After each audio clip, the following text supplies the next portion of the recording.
காலிலே போட்ட மிஞ்சிதான் காதுல பேசுதே.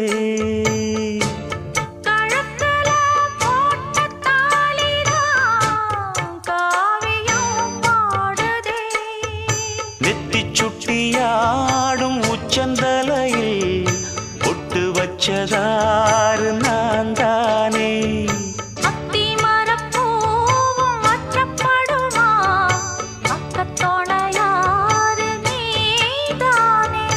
ஆசை பேச்சில் பாதி மூச்சில் லேசாதேகம் சூடு